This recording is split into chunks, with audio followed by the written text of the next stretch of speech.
లేం గదా! ఇప్పుడు కృష్ణ ఏమన్నారంటే, సంరక్షణ ఇస్తాను అని అన్నారు.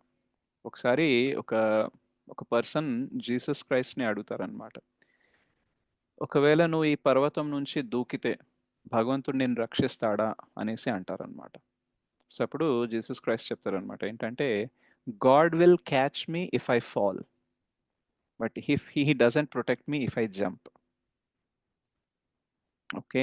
నేను ఈ పర్వతం నుంచి జారి పడితే భగవంతుడు సంరక్షణ ఇస్తాడు. కానీ నేను దూకితే ఇవ్వడు.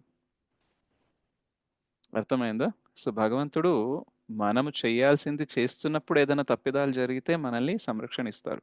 కానీ మనం ఇష్టం వచ్చినట్టు పిచ్చి పనులు చేస్తా అంటే ప్రతి దాన్ని సహించడానికి ఈవెన్ తండ్రి అయినా సరే ఒబీడియంట్‌గా ఉన్నప్పుడు పిల్లలు ఎంత ప్రొటెక్షన్ కావాలంటే అంత ఇస్తారు.